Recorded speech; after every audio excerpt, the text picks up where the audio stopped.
Hi everyone, I'm Ward, and welcome to my channel, Ward Draws a Lot. I haven't done an intro in so long, low-key, that was really uncomfortable. I used to do an intro, like, all the time, but every time I would do it, I would get, like, the feedback that I sound like an ass.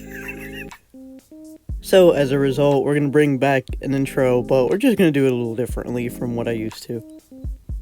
Anyway, this week we're going to be doing a 500 drawing prompt? Normally, I would actually do this prompt in my sketchbook just because I like doing them in my sketchbook a little bit more, but as of recent, having the time to do anything in my sketchbook has been very small, like a very small amount of time. So as a result, I'm going to be doing digital this week, and I might do digital next week or so, or, whatever the schedule permits at least, just so I can get out a video instead of just having no video, you know what I mean? So the prompt this week, I can't even say this week, this time, I guess. The prompt this time in the 500 drawing prompt series is mythical beasts and spooky tree. Now, when I saw that prompt, I was like, okay, that kind of makes sense, right? Mythical beasts, spooky tree. I could kind of like fashion up something until it actually came time for me to think about like, what is technically a mythical beast, right? Because I don't think of like certain creatures as mythical beasts, but they are considered mythical beasts because, the whole idea is that they are origin of myth, which is like a story passed down. Wait, let me just make sure that's the right definition. Alright, after consulting the all-knowing known as Google, a myth, by definition, is a traditional story, especially one concerning the early history of a people, or explaining some natural or social phenomenon, and typically involving supernatural beings or events. And thus, from myths, you get things like folklore and folk tales and that entire genre of storytelling. So, although I know some mythical beasts, I didn't necessarily know if they were categorized under mythical, which is like I just didn't know, like, I didn't think a vampire was a mythical beast, even though, like, I know they don't exist, and they're just stories that are kind of, like, passed down, but I didn't know if I would put it in the beast category, but I guess just anything that is under the mythical category is technically a beast, because they're not human, you know what I mean? So, once more, after consulting the all-knowing known as Google, it gave me an entire list of mythical beasts, which was extremely helpful. I didn't look any further than, like, than what it gave me of a list, so I was like, alright, we're just gonna go off of what that is. As I was scrolling down that list and seeing what caught my eye, finally we came upon fairy, and I was like, fairy, spooky tree, I think something's there. So my brain started to fabricate a story out of that. So now that I have the concept in mind in which I want to go forth with, right, I first wanted to even just sketch out what I was going to be doing with both, right, because I'm not a very background person, especially like one of nature. I've never been a nature person. I can't. It's beautiful, don't get me wrong, this shit is lovely. But I just don't find an interest enough in it to draw. I think being someone who draws nature is in its own category, I'm gonna be honest with you, because people who do draw nature truly, like, they really love that, you know what I mean? I don't. Like I said, it's beautiful, and I appreciate it, and it's incredible sometimes, especially when you look up at the sky at night and it's just covered in stars. But me, nah, I'm good. So for the fairy and the tree, of course, I wanted to incorporate them together, and I didn't know whether I should have him, like, sitting on the outside of the tree, or standing by it, or, I don't know, caressing the tree. So I was like, you know what, let's kind of go off of, like, people who climb trees and then sit on the branches, except we're gonna have this fairy laying on the branch instead, and, I wanted to kind of invoke the feeling of sadness in here a little bit, because of a multitude of things. So I was looking up like fairy lore, right? Because number one, I didn't even know there was that much fairy lore. I should have expected that, because different cultures all have their different like origin stories for folklore, which is kind of weird, right? Because I'm like, yo, how are we all so separated in different countries or divisions of the world or whatever, right? But we all have the same lore, kind of, for a lot of these creatures, right? That's like a little like, yo, did these creatures really exist? Is it really a myth? Are they just like hiding so we don't like bother them or like torture them? Because humans are prone to torture whatever isn't a human, which like I can't even blame them. I can't. I not the humans. I can blame the humans, but I can't blame the creatures for wanting to hide so they don't like die. You know what I mean? So going back to the fairy lore, some people or some culture origins believed that fairies were innately sad because they were kind of supposedly in some lore. I think it's Irish lore. Don't quote me on that because I'm not 100% sure, but I believe it's that the fairies had a sad nature to them because they were technically angels casted out from heaven, and as a result ended up angels and would be sad because they would remember the days that they would be in heaven. Some cultures believe that they were actually very playful and like mischievous creatures and not sad ones. Some believe that they were good creatures and they would bring like good virtue to you and stuff like that.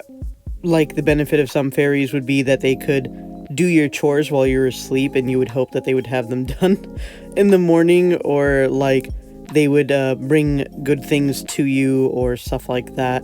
And some cultures believe that they were just straight up demons, like they were straight up evil creatures, and that they would fear them more than anything because they went against the will of God and stuff like that. So that's like an aspect of fairies. I know a lot of cultures still like prevalently believe in them, to where like if they see like a lone tree out in a field amongst like, let's say, a garden of whatever, it is usually believed that the fairy lives in that tree and that you shouldn't cut down that tree or anything like that, because that's like where the fairy resides, I believe. And like it's a cultural significance, because even today some people like will not cut down a lone tree in the middle of like a garden or whatever, because they're like, nah, I don't want to fuck with the fairies.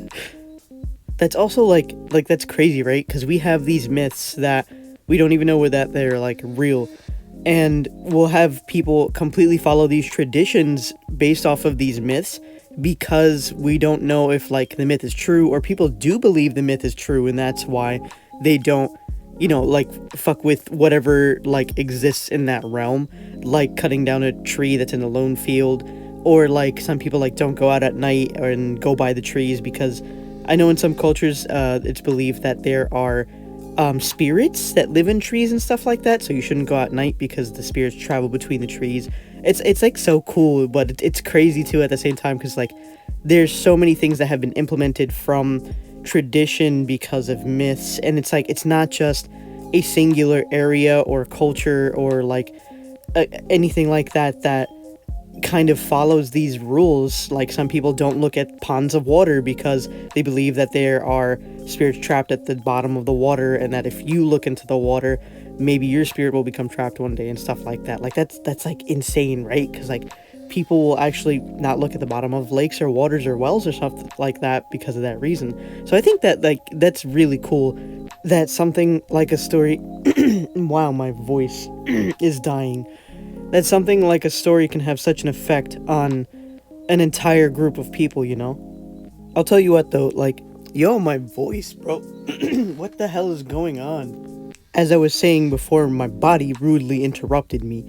Um, I genuinely am interested in learning more about not only fairy culture or like lore. Why did I say culture? I mean, yo, if any fairies are hearing me, my bad. I do mean culture. Don't don't fuck with me. But like fairy lore and like a whole bunch of different creatures that exist in that entire realm. And I definitely want to learn more about it now, because that's actually pretty interesting. From the fairy lore, we also get like what fairies look like, and usually it's about the same like appearance wise with them. They usually look like humans, but they're really small in stature and form, but they look really like angelic, which is, you know, like a part of the thing that I was saying earlier, that they're angels cast out from heaven, or that they're very small and dainty and frail and stuff like that. So I wanted to try and apply that to this character, but not only that, The thing is, like, you know how, like, when we think of fairies, we usually think of wings? A lot of cultures actually don't, like, depict that they do have wings. Instead, that they could just fly by their own nature because, again, the whole angel thing. So, some, like, origin stories may say they do have wings, they don't. I think the whole idea of wings really came from, like, Tinkerbell, from the whole Peter Pan movie. I forgot what it's called. I never watched the movie, so I'm gonna just call it Peter Pan movie. So, like, the idea of fairies with wings and stuff like that, I think originated more from a Disney standpoint, and because of, like, that being such an influence in our normal culture of folklore, right? Instead of, like, a deep cultural folklore, that we believe fairies have wings, but a lot of the time they don't. So I did not give my fairy wings, and that's actually a part of his lore as well, because when I do these 500 drawing prompts, I feel like telling a story for these characters really helps me build more of what the character is and why they do what they do and stuff like that, you know what I mean? For this fairies look, I went with really long hair to kind of look very, like, Mother Earthy, naturey kind of thing going on. I kept his color palette fairly earthy again, with a lot of greens and oranges.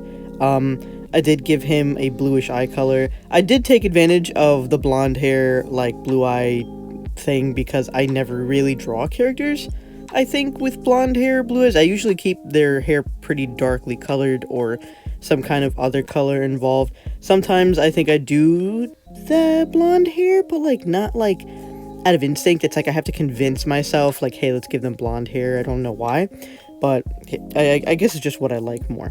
So, again, like, going off the quote-unquote angelic vibe, and, like, going through, like, the history of artwork and how that's usually the quote-unquote angelic thing, which genuinely we don't know what angels look like, but I'm just going off of the instinct of that.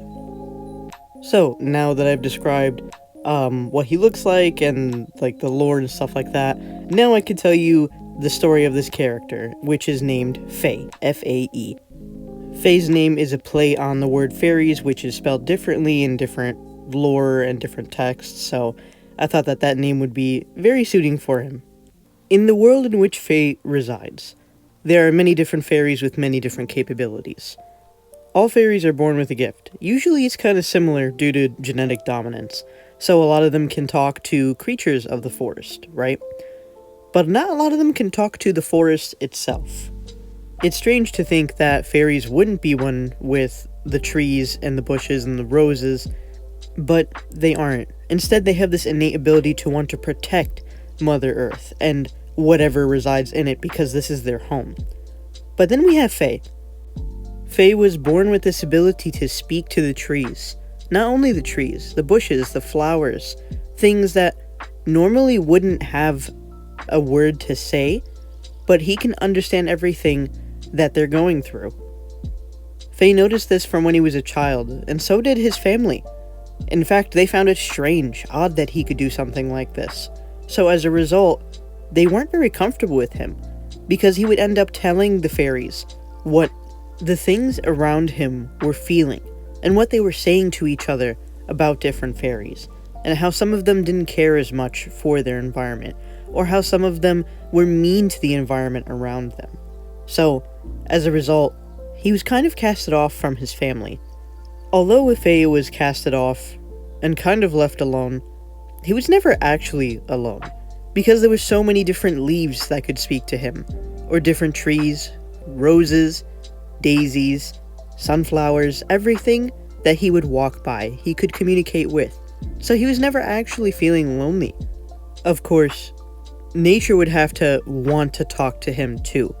See, that's the thing with this power, is that he can speak with everything, but not everything wants to speak with him. Maybe they're shy, maybe they hate the existence of fairies, some of them.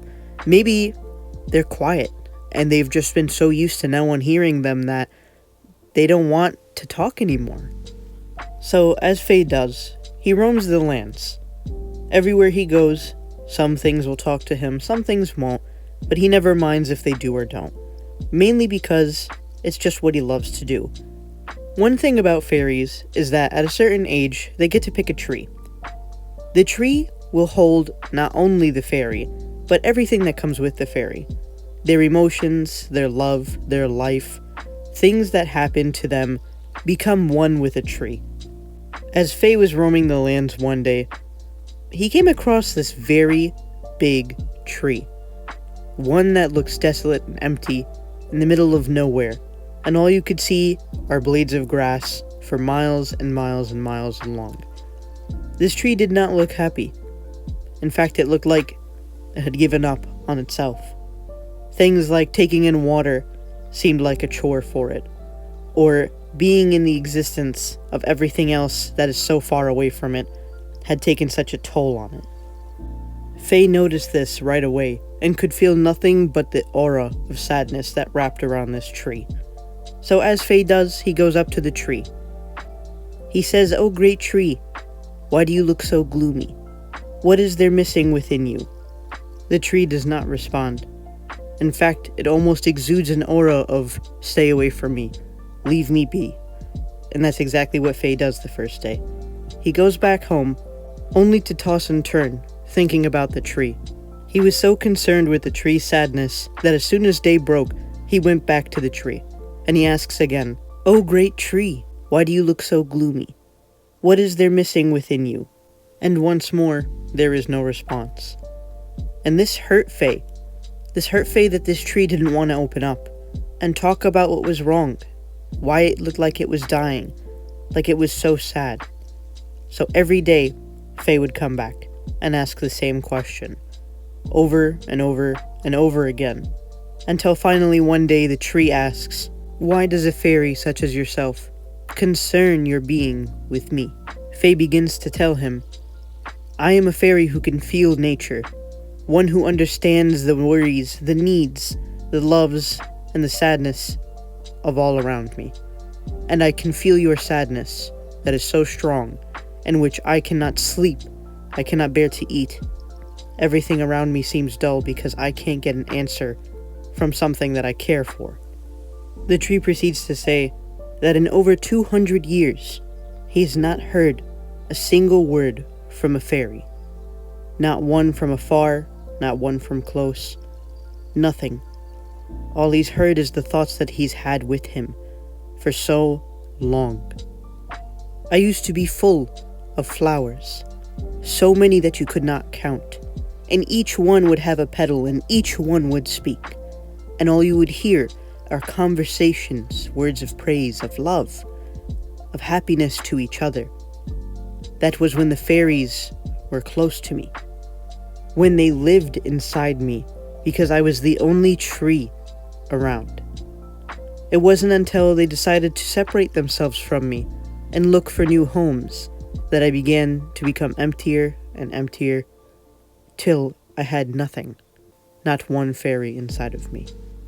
And I can understand the idea of wanting a new home, but what about the home that you lived in? How will it survive? If part of the reason trees are alive is to house a fairy, to keep it whole, then if one is empty with no fairies, how will it continue on living? So to answer your question, fairy, what makes me so gloomy is being empty, having nothing inside of me, no feeling, no conversations, hearing only the whispers in the distance of fairies that are so far away. This is my plight." As Faye hears this story, water swells up in his eyes. His nose becomes red, so do his cheeks. He becomes so upset as to cry for the tree. Something that the tree hasn't felt in a long time, emotion. This overwhelms the tree so much that he begins to weep as well. And although this is an emotion of sadness, it is one that the tree has finally felt from a fairy after a very, very long time. Faye then looks at the tree and tells it, "Don't worry, you will no longer have to live this idea of being alone any longer, for I will come and visit you every day. And although I cannot reside within you because I understand how nature is, what I can do is come and give you the company you require. Even if it is only for a little amount of time a day, I want you to understand and know that you, the tree, are important, even if it is to someone like me. And although I am not 100 fairies, but only one, this one will love you more than the 100 fairies could ever do. The end. So yeah, that's the story of Faye the fairy along with the spooky tree, and I really enjoyed making that story up, so I hope you guys enjoyed it too. Yeah, thanks for watching, and remember I love you. Bye.